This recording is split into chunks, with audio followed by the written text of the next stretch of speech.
Good day everyone, this is Group 6 and we are here to tackle about high knees carioca exercise. So what is high knees and carioca exercise? So high knees carioca exercise is a dynamic movement that combines two exercise which is high knees and carioca. High knees involving running in place while lifting the knees and as possible as toward the chest. Example,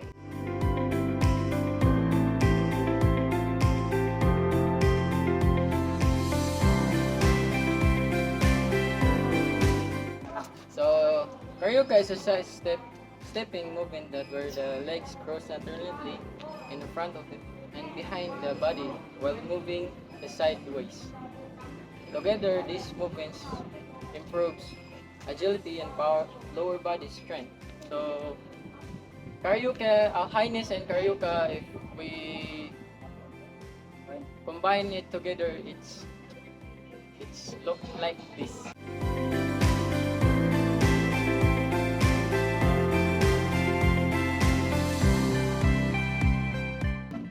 Here's the benefits of high-knees carioca exercise.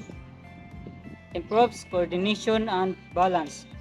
This exercise, which involves the agility, the balance, and the footwork, increases heart rate, enhancing cardiovascular endurance.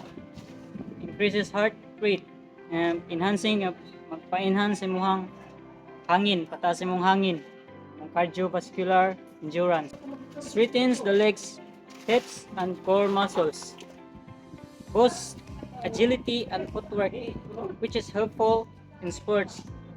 Boost, which means is kanang paaptik sa imong lihok, sa imong tiil, para makatabang sa mga sa sports. Helps improve body rhythm and flexibility. Flexibility, which means flexible, kanang improve sa imong body, kanang improve sa imong lihok-lihok, imong rhythm.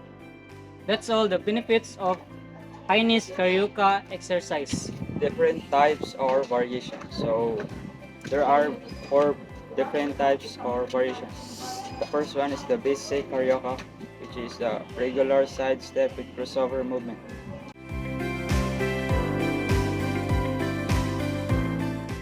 The second is the high knees carioca. Adds high knee left while doing the carioca step.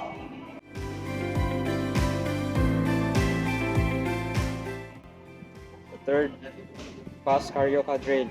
Increase speed for cardio training. And the last one is the carioca with arm movement. Combines arm swing for full body coordination.